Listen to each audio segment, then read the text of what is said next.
1955. 1955 was the last time Newcastle won a trophy. They today have battered, not just beat, battered Liverpool 2-1 in the Carabao Cup final. The Angel of the North, that's right, not the statue. Alexander Isak netting the winner.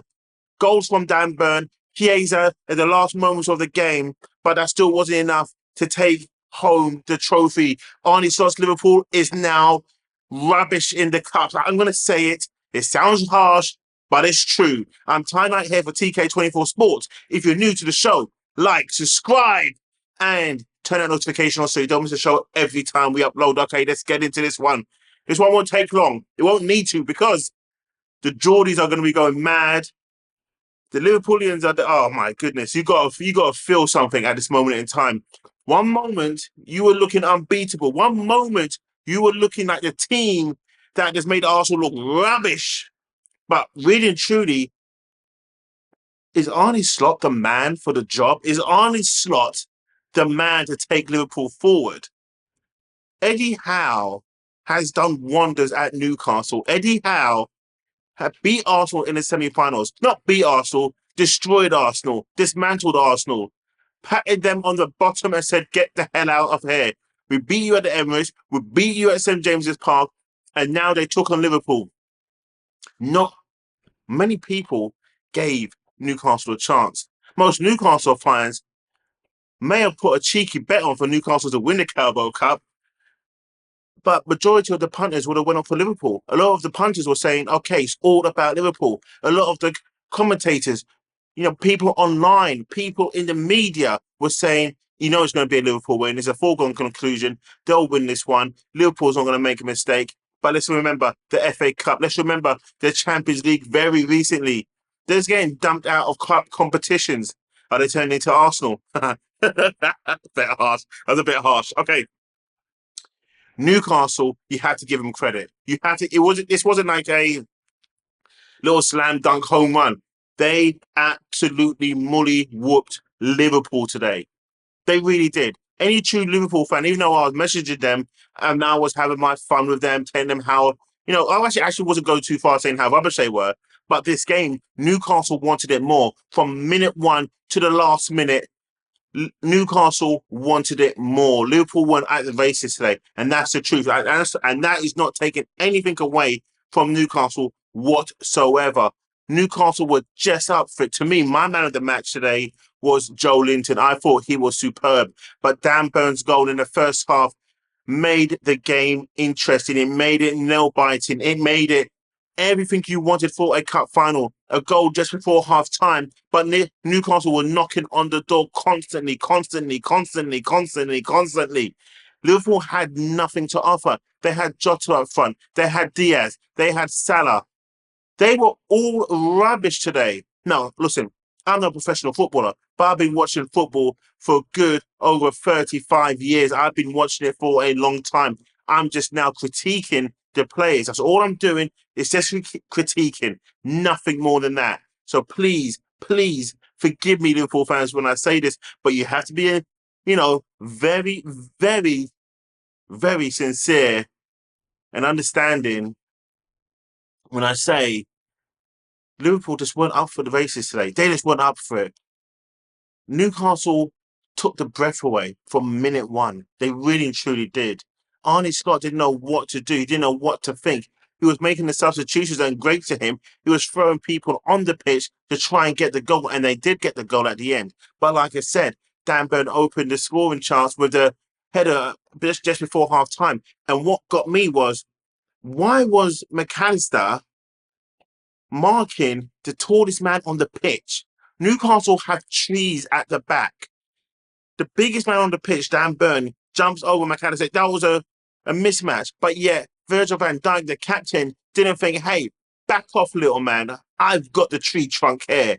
I'm going to make something of this. And he didn't. It was just there. Beautiful corner swung in. Boom, back post. There he was. Headed it right back across the goal. Bottom corner, bang, 1-0. Newcastle are up. Second half comes in. Now, there was a shot. Got saved by Kelleher. Alexander Isak was there to tap it in. ruled offside. Okay. Was it? I don't think it was offside, in my opinion, because Kelleher had a line of sight. He saw the ball. Yes, the player was there, but he wasn't obstructing him. But anyway, it was ruled offside. Moments later, ball gets knocked in to the back post. Jacob Murphy jumps up. Beautiful, beautiful leap in the air against Andy Robertson. Knocks it back down. Guess who's there? Alexander Isak. Goes, scores a goal. Nice little half volley there. Runs over, does a celebration. Looked, as they said online, the Angel of North. That's what it looks like. And this striker, okay, he's not Alan Shearer, but he has brought more silverware to Newcastle than Alan Shearer did in all his time there. So really, is Alexander Isak more important than Alan Shearer? I don't know. Leave your comments below. Let me know on that debate right there. Who do you love more, Shearer or Isak? Who's brought you more silverware, Shearer or Isak? Hey, I think it's a foregone conclusion since 1955. I'm just saying, I think we know who it is, but I want to hear your voices here, Newcastle fans. Who is your love? Who is your new God?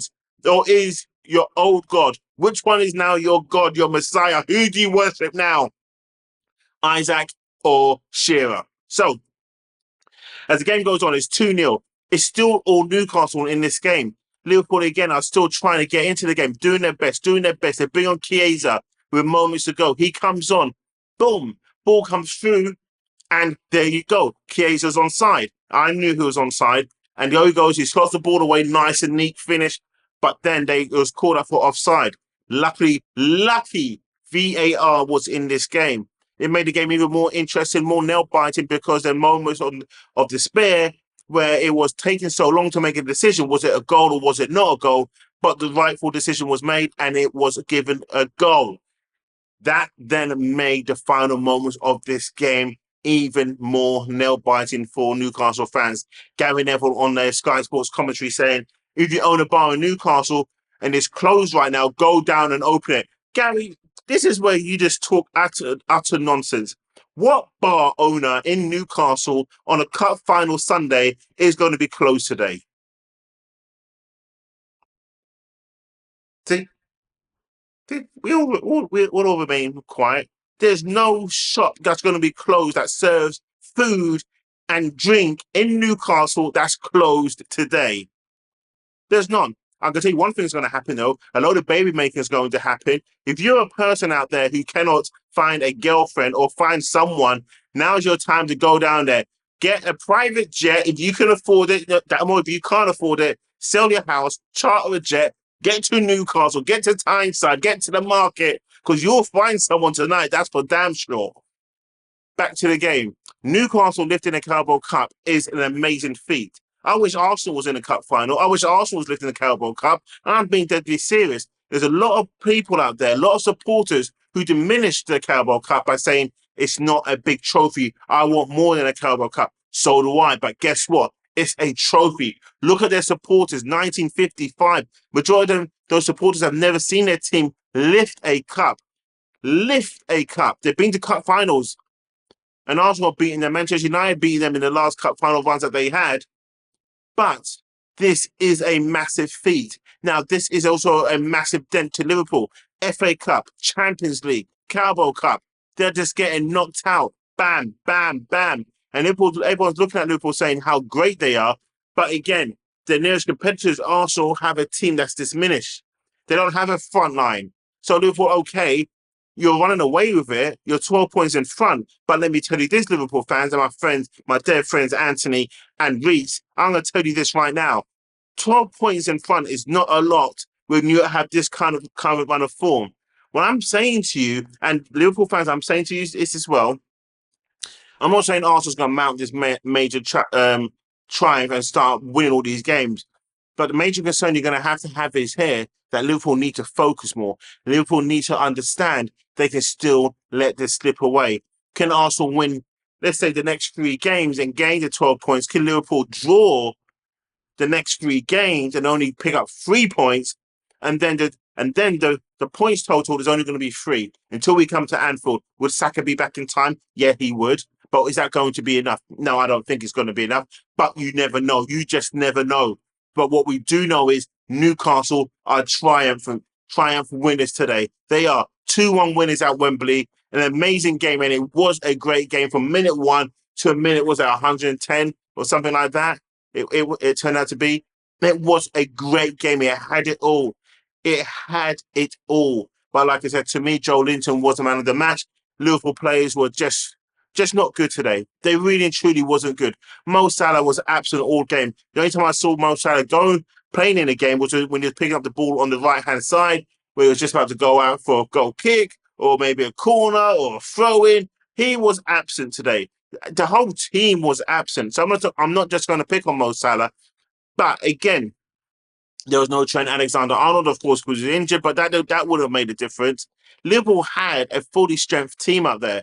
The only player, notable player who wasn't playing, you would say Alisson, but he doesn't play in the cup games. But Alisson, hey, you wouldn't have done anything today if it was in goal. You really, truly wouldn't. Not those 2 goals. It wouldn't have happened. So, Newcastle, well done. You done well. You guys, what's your thoughts on the game today? How do you feel? Liverpool fans, how do you feel? Newcastle fans, if you're tuning in for the first time, I welcome you. What's your thoughts on the game today? And again, is Isak now the king of the North? Is he the king of the North? Let's do that. Alexander Isak, is he king of the North, taking down Alan Shearer, or is Alan Shearer king of the North? Is Alan Shearer still the god? I would love to know. And Liverpool fans, what's your thoughts on Arne Slot? Are the rules about to come off? I need to know. I need to know what your thoughts are. I'm Ty Knight here for TK24 Sports. Thanks for watching. Woof. I'm going to go and watch Newcastle lift the trophy. See you later.